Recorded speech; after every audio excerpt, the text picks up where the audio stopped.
Chapter first लेखांकन का एक परिचय, accounting and introduction.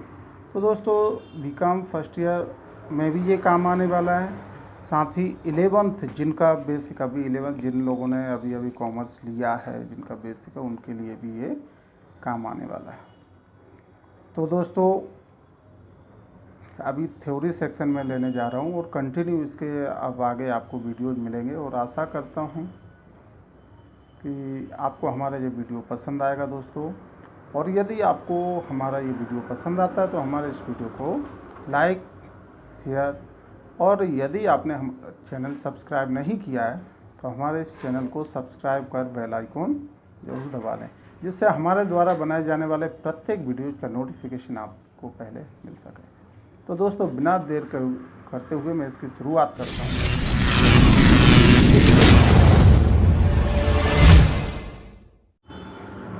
Chapter first लेखांकन का एक परिचय, अकाउंटिंग एंड इंट्रोडक्शन। प्रत्येक व्यवसाय का एक ही उद्देश्य होता है, प्रत्येक व्यवसाय का एक ही उद्देश्य होता है, लाभ कमाना। और इसी उद्देश्य को ध्यान में रखते हुए वह समस्त व्यापारिक गतिविधियों को करता है, संचालित करता है। समय समय पर वह ये जानना चाहता है कि उसे लाभ कितना हुआ है, लाभ कमाने के उद्देश्य की उसकी पूर्ति हुई है या नहीं हुई है।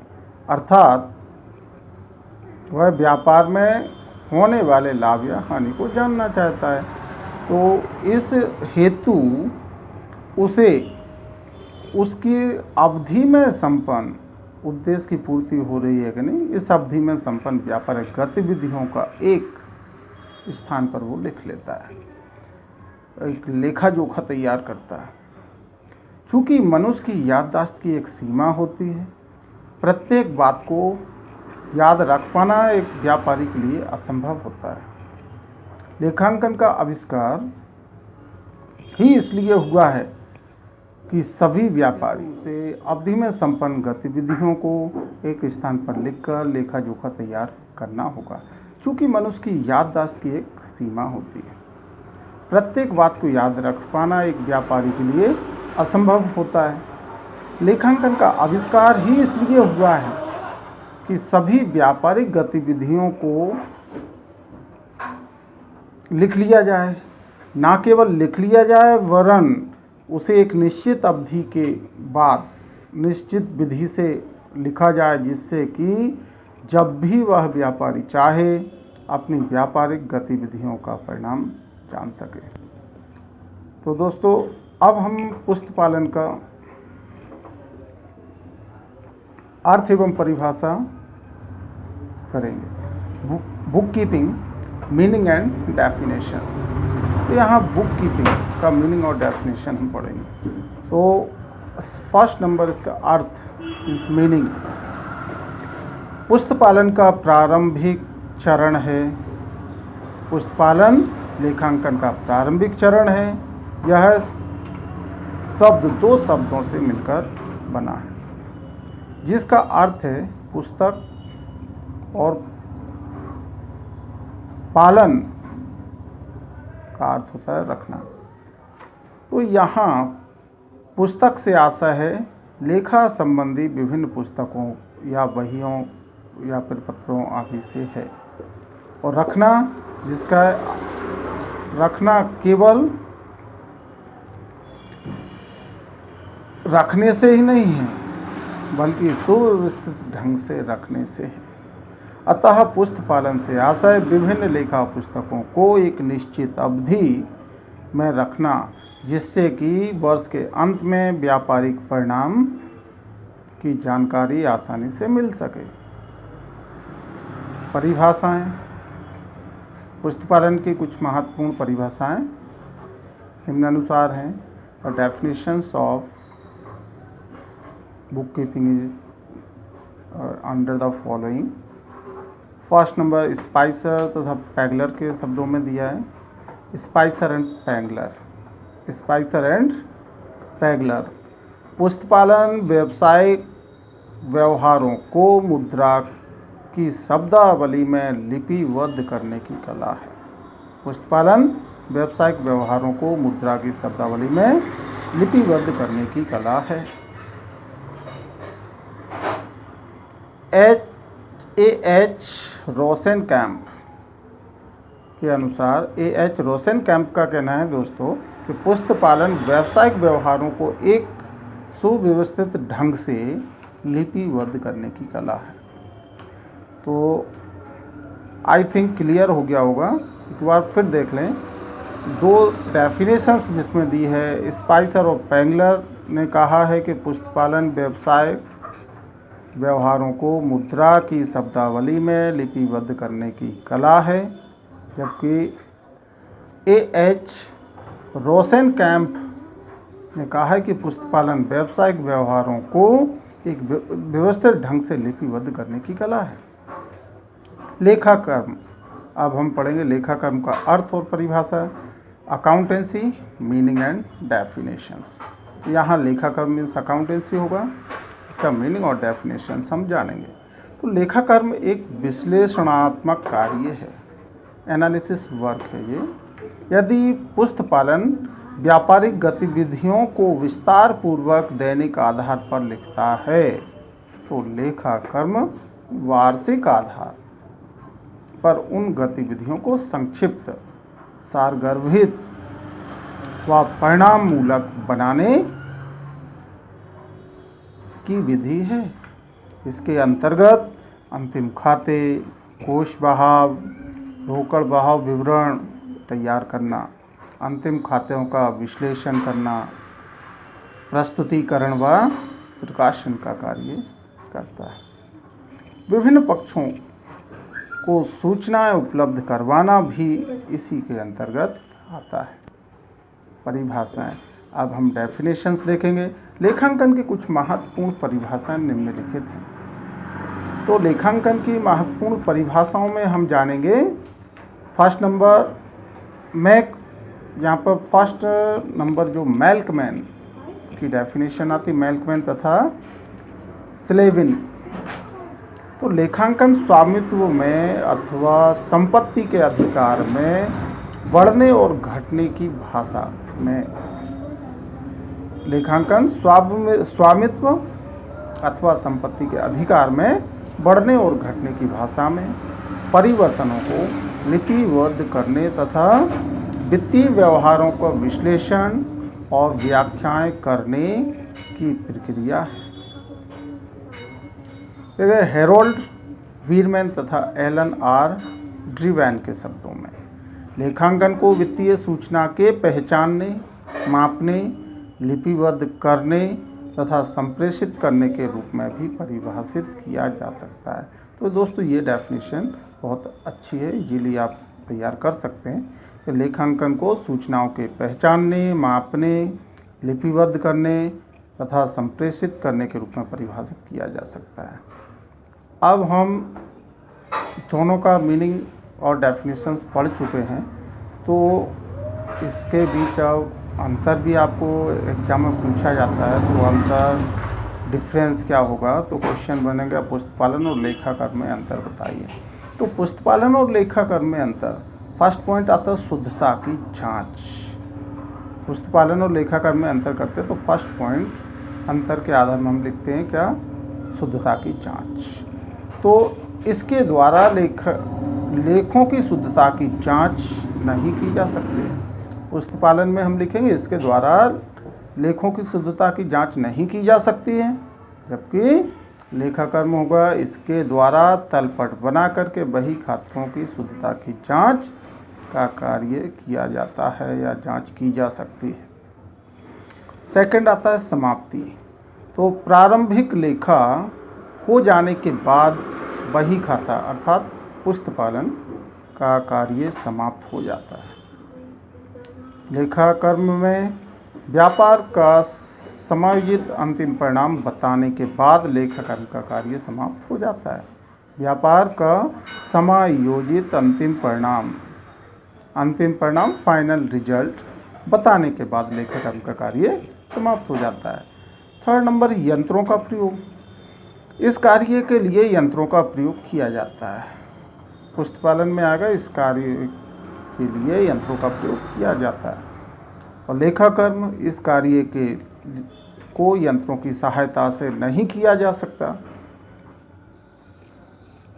तो इसे आप समझ सकते हैं दोस्तों, अकाउंटिंग जब साल भर हम करते हैं तो नॉर्मली इसमें तो आप यंत्रों के प्रयोग से कर सकते हो, लेकिन फाइनल रिजल्ट के लिए नॉलेज होना ज़रूरी है। जिसके लिए अकाउंटिंग नॉलेज होगा वही व्यक्ति इसे कर सकता है।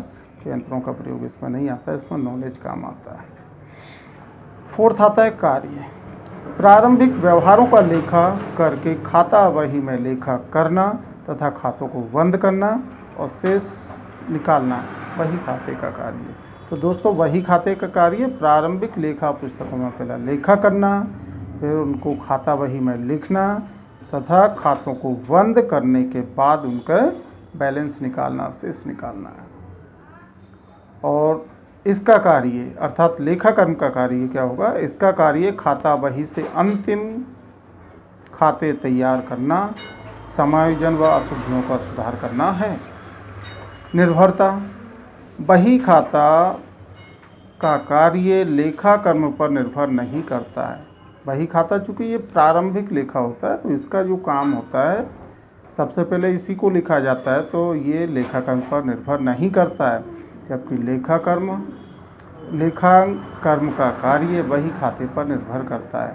कि लेखाकर्म का काम जब शुरू होता है तो वो बही खाते को देख करके किया जाता है, इसलिए कहेंगे कि लेखाकर्म का कार्य बही खाते पर निर्भर करता है। स्वतंत्रता। बही खाता एक स्वतंत्र कार्य है, लेखाकर्म एक आश्रित कार्य है। तो बही खाता क्या स्वतंत्र कार्य है, क्योंकि ये डायरेक्ट जो ट्रांजैक्शन होते हैं फेस टू फेस जो भी आपका लेना देना होगा आप इसमें लिख लेते तो स्वतंत्र कार्य हुआ। लेकिन लेखाकर्म आश्रित कार्य है, क्योंकि लेखाकर्म में जो भी लेखे किए जाते हैं वो वही खाते पर आश्रित करते हैं, वही खाते को देख करके किए जाते हैं। विशिष्ट ज्ञान। लेखाकर्म फर्स्ट नंबर हम देखते हैं विशिष्ट ज्ञान। तो इसका कार्य साधारण योग्यता वाला व्यक्ति भी कर सकता है। बही खाते का कार्य के लिए एक साधारण योग्यता वाला व्यक्ति कर सकता है। मीन्स इसमें बहुत ज़्यादा अनुभव, बहुत ज़्यादा पढ़ा लिखा होने की आवश्यकता नहीं होती, तो इसलिए हम कह सकते हैं कि इसको एक साधारण योग्यता वाला व्यक्ति इसका कार्य कर सकता है। जबकि लेखाकर्म का कार्य इसमें लिखेंगे तो इस कार्य के लिए क्या है, इसका कार्य योग्य व कुशल व्यक्ति ही कर सकता है। क्षेत्र। इसका कार्य व्यवहारों के प्रारंभिक लेखे तक सीमित होता है। पुस्तकालन में लिखेंगे इसका कार्य व्यवहारों के प्रारंभिक लेखे तक सीमित होता है। और लेखाकर्म में इसका कार्य पुस्तकों में लिखे गए प्रारंभिक लेखों का विश्लेषण करना है। इसका जो कार्य क्या है, पुस्तकों में लिखे गए प्रारंभिक लेखों का विश्लेषण करना है। फिर आता है विश्लेषण। बही खाते का लेन देनों का लेखा करना। बही खाते का कार्य लेन देनों का लेखा करना है, जबकि लेखाकर्म का कार्य लेन देनों का विश्लेषण करके भावी अर्थात भविष्य की नीतियों का निर्धारण करना है। लेखे का समय। पुस्तकालन में लिखा जाएगा इसका लेखे का समय जिस दिन लेन देन होता है उसी दिन बही खाते में लिखा हो जाता है। क्योंकि लेखाकर्म का कार्य व्यापारिक वर्ष के अंतिम खाते तैयार करते समय लेखाकर्म का कार्य प्रारंभ होता है। कार्य का स्तर। कार्य स्तर। बही खाता लेखांकन का एक सामान्य स्तर का कार्य है, लेखाकर्म उच्च स्तर का कार्य है। तो दोस्तों आशा करता हूँ कि हमारा ये आपका जो डिफरेंस बताया गया है सभी को क्लियर हो गया होगा। अब मैं इससे रिलेटेड कुछ उद्देश्य इसके बताने जा रहा हूँ। और उद्देश्य में देखा जाए तो objectives of book keeping and accountancy, दोनों के जो उद्देश्य होते हैं वो क्या होंगे वो देखेंगे। तो पुस्तकालन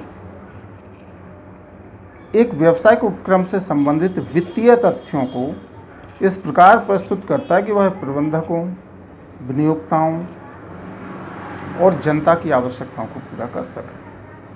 संक्षेप में पुस्तकालन के उद्देश्य निम्न प्रकार हैं। फर्स्ट है त्रुटियों का ज्ञान। बही खाता और लेखा कर्म की व्यवस्था से लेन देनों में होने वाली त्रुटियों का ज्ञान हो जाता है। हस्तस्थ रोकड़ और बैंक रोकड़ की सूचना, इससे हमें हस्तस्थ रोकड़ आपके पास नगद कितना पैसा है, बैंक बैलेंस कितना है आपका, इसका ज्ञान भी हमें हो जाता है। अंतिम स्टॉक का ज्ञान, इससे हमें अंतिम स्कंद का भी ज्ञान हो जाता है कि आपके पास अंतिम स्कंद मीन्स जैसे क्लोजिंग स्टॉक अंतिम रहतिया कहते हैं, मीन्स बचा हुआ माल। तो पुस्तकों की सहायता से हमें ज्ञात हो जाता है कि वर्ष के अंत में, एक निश्चित अवधि के अंत में बिना बिका माल कितना आपके पास बचा हुआ है। संपत्ति और दायित्व का ज्ञान, बही खाते एवं लेखा कर्म रखने से यह ज्ञात हो जाता है कि व्यापार में संपत्ति और दायित्वों को ज्ञात करना है। यहाँ पर संपत्ति और दायित्वों का ज्ञान, तो बही खाते पुस्तक पालन रखने का जो अपना उद्देश्य होता है, संपत्ति और दायित्वों की स्थिति का पता करना भी होता है। कर दायित्व का ज्ञान, लेखा पुस्तकों के आधार पर व्यापारी चुकाए जाने वाले बिक्री कर, आय कर की रकमों को भी ज्ञात कर सकता है। तो हम कह सकते हैं इसका उद्देश्य बिक्री कर, आय कर आदि को पता करना भी होता है। क्रय विक्रय की जानकारी, और बही खाता और लेखा कर्म के लेखे रखने से आपको एक व्यापारिक वर्ष की निश्चित अवधि में कितने क्रय हुआ, कितना विक्रय हुआ, इसका भी ज्ञान आपको हो जाता है। तो क्रय और विक्रय की जानकारी, उसका ज्ञान प्राप्त करना भी इसका एक उद्देश्य हो जाता है। लाभ हानि का ज्ञान, व्यापारी को किस वित्तीय वर्ष में कितनी आय प्राप्त हुई है तथा उसे कितना व्यय हुआ है, कुल मिला करके व्यापार में लाभ हुआ है या हानि हुई है। इसके सभी प्रश्नों का उचित उत्तर उसे इसके माध्यम से प्राप्त हो जाता है। पूंजी का ज्ञान, बही खाता एवं लेखा कर्म के द्वारा व्यापार में पूंजी की विभिन्न स्थितियों का ज्ञान हो जाता है।